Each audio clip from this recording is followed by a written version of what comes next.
गुप्ता पुत्र सुरेश शंकर गुप्ता जी, रोबिन गुप्ता पुत्र प्रमोद कुमार गुप्ता जी, विमल गुप्ता पुत्र कैलाश नाथ गुप्ता, हिमांशु गुप्ता पुत्र देश दीपक गुप्ता जी, राज गुप्ता पुत्र ब्रज किशोर गुप्ता जी, विनोद गुप्ता। आदरणीय मंच पर हसीन हमारे भैया जी को प्रणाम करता हूँ। बाकी समाज की जो भैया ने हमारे जो बनाई है, ये बहुत बड़ी उपलब्धि के बारे में। ये समाज जो बेटियों और बेटों का जो शादी का है, बहुत बड़ी समस्या है, कोई छोटी समस्या नहीं है। तो हम लोग आज नहीं अपने मन में रखें, समाज में कह नहीं पा रहे। बहुत लोगों की इच्छाएं हैं कि हाँ ये हो, बाकी बहुत लोग मन छिपाया करते हैं कि हाँ हमारे सामने ना आए, कहीं पीछे से बात हो जाए। बाकी ये अपना समाज है, हम अपने समाज में अपनी बात छिपाएंगे तो कहेंगे किससे?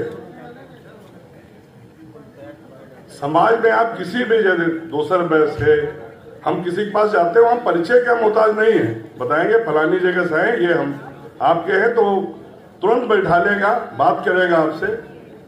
अन्य समाजों में जो सब लोगों ने अभी बात किया कि हम लोग बैस से एक साथ में एक बैस से लिखा जाए, उसमें भी जो परंपराएं पड़ रही हैं या हम लोग आज चाह रहे हैं कि हाँ संबंध बढ़ाया जाए, तो जो ये जरूरी नहीं कि हम लोग आप जो समझ में ना आए उस पर किया जाए, जो समझ में आए साथ में जो लोग जोड़ना। जो बहुत गरीब तबके के हैं तो हमारे यहाँ निःशुल्क पढ़ सकते हैं, और मैं उनको नर्सरी से इंटर तक निःशुल्क शिक्षा देने की घोषणा करता हूँ। कितना बोला? अरे तो नाम यहाँ बुला लो।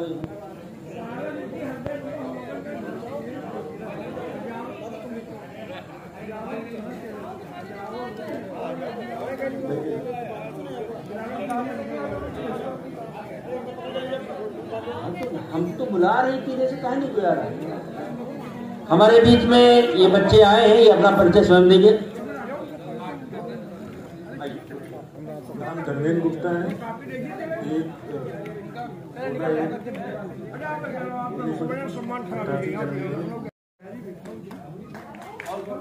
और दो बच्चे आ जाए। बैठक हुई है, बैठक का उद्देश्य क्या था? आज की बैठक का उद्देश्य ये था कि प्रदेश की कार्यसमिति होनी थी, विवाह योग्य युवक और युवतियों का परिचय सम्मेलन था वैश्य समाज के, और उत्तर प्रदेश की सरकार ने और भारतीय जनता पार्टी के शीर्ष नेतृत्व ने वैश्य समाज के दो अच्छे कार्यकर्ताओं को, एक माननीय नटवर गोयल जी को राज्य मंत्री का दर्जा दिया है, उत्तर प्रदेश लघु उद्योग निगम लिमिटेड का उपाध्यक्ष बना करके, और डॉक्टर नीता गुप्ता जी को राज्य महिला आयोग का सदस्य, उनका सम्मान किया गया। कार्यक्रम का उद्देश्य ये था। परिचय सम्मेलन कार्यक्रम कितने लोग? परिचय सम्मेलन में लगभग 175 बच्चों के बायोडाटा प्राप्त हुए हैं। कुछ बच्चों ने अपना परिचय स्वयं आकर के यहाँ मंच से दिया है। मैं आशा करता हूँ इस कार्यक्रम के माध्यम से विवाह से संबंधित समस्याओं के समाधान में समाज के लोगों को मदद मिलेगी। और प्रदेश कार्यकारिणी की बैठक में हमने कुछ प्रस्ताव पास किए हैं, इनकी सूचना आपको मिल जाएगी इसमें लिखित में। समाज के लोगों के लिए क्या संदेश देंगे? समाज के लोगों का संदेश, समाज संगठित हो, संगठन ही एक समाज, कोई भी समाज हो, संगठित समाज विकसित राष्ट्र का आधार होता है। समाज जितना ज़्यादा संगठित होगा, हमारा राष्ट्र उतना ही विकास करेगा, उतना ही आगे बढ़ेगा।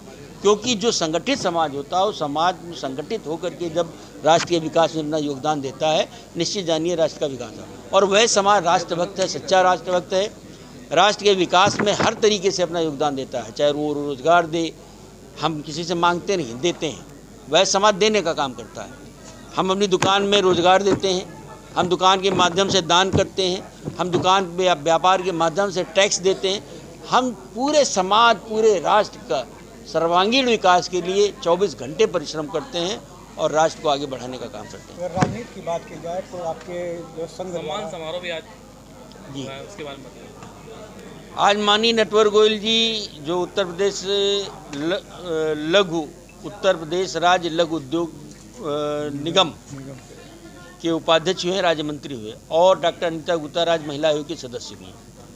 हमने इनका सम्मान किया है, भारतीय जनता पार्टी का आभार प्रकट किया है। इसलिए आभार प्रकट किया है कि उन्होंने वह समाज को जो सम्मान दिया, वह समाज भारतीय जनता पार्टी के लिए तब से काम कर रहा है जब से जनसंघ था। दीपक, उस दीपक का जो तेल था वो वह समाज था। ये आपको मालूम होना चाहिए कि वह समाज ही भारतीय जनता पार्टी के, चाहे वो अशोक सिंघल के रूप में हो, चाहे वो किसी के रूप में हो, आप नाम सब जानते हैं, मैं जानता हूँ, वह समाज ही भारतीय जनता पार्टी के दिए का तेल है। वह समाज ही भारतीय जनता पार्टी की मजबूती का मूल आधार है। आज भारतीय जनता पार्टी ने 2 सदस्यों के रूप में समाज को जो सम्मानित करने का काम किया, उसका आभार प्रकट करते हैं और मांग करते हैं कि वह समाज में बहुत सारे ऐसे कर्मठ हमारे कार्यकर्ता हैं जिनको अगर पार्टी कोई जिम्मेदारी देगी तो पूरी ईमानदारी से अपने कार्य का निर्वहन करेंगे और भ्रष्टाचार को दूर करने में योगी जी की मदद करेंगे, सुशासन को स्वच्छ बनाने में मदद करेंगे। मैं आशा करता हूं कि कुछ और हमारे साथी, उनको भी शासन प्रशासन में स्थान मिलेगा। व्यापार को लेकर क्या समस्याएं आ रही हैं जिसका समाधान? देखिए, व्यापार में भी जीएसटी विभाग ने कुछ नियम लागू किए हैं।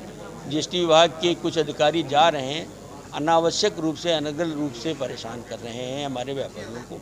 अभी कुछ घटनाएं अभी आगरा की हुई, अलीगढ़ में हुई है, मैं माननीय गाजियाबाद में हुई है, जहां पर एक व्यापारी को अपने वस्त्र खोलने पड़े। ये दुखद बात है और ये सुशासन के लिए माननीय योगी जी को संज्ञान लेना चाहिए कि जीएसटी डिपार्टमेंट हो, टैक्सेशन का विभाग हो या कोई भी डिपार्टमेंट हो, वो व्यापारियों को अनावश्यक परेशान न करें। व्यापारी, अच्छा क्या कारण है, जब कोई त्यौहार आता तभी सैंपलिंग विभाग को ये याद आती है कि नहीं व्यापारी यहाँ छापा मारना है, FSDA विभाग को तब याद आती है।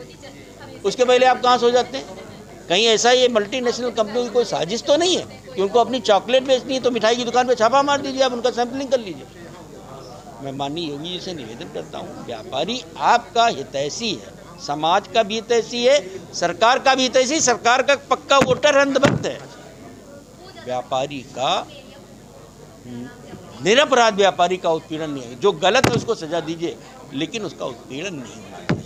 और मैं योगी जी से आशा करता हूँ कि राज्य में व्यापारी निर्विघ्न व्यापार कर रहा है, गुंडा टैक्स नहीं वसूला जाता है। हम अब बहुत आभारी हैं। हमारे समाज में जो लूटमार की घटनाओं में बहुत कमी आई योगी जी के सुशासन में, हम आभारी हैं। लेकिन एक विषय और उठाना चाहता हूँ, हम लोग जो कार्यक्रम करते हैं समाज के संगठन के माध्यम से, इनकी परमिशन लेनी पड़ती है। जब से पुलिस कमिश्नरेट लखनऊ में हुई, समस्याएं बढ़ गई हैं। मैं निवेदन करता हूं, जो सक्षम अधिकारी हैं इसको थोड़ा सरल बनाएं परमिशन देने की। अभी तक हार्ड कॉपी नहीं मिली कार्यक्रम की, ऑनलाइन हमने कर दिया। अब बताइए 200 लोग कार्यक्रम तो 20 आदमियों के नाम मांग रहे हैं। अगर 1000 आदमियों का काम करें तो 100 लोगों के बायोडाटा हम जमा करें कि 100 वॉलंटियर दीजिए। तो मेरा प्रशासन से निवेदन है, इसको थोड़ा सरलीकरण करें। हम समाज के हित में काम करते हैं, हम समाज विरोधी कोई कार्य नहीं करते। हम न डकैत हैं, न चोर हैं, न आतंकवादी हैं, न समाज विरोधी।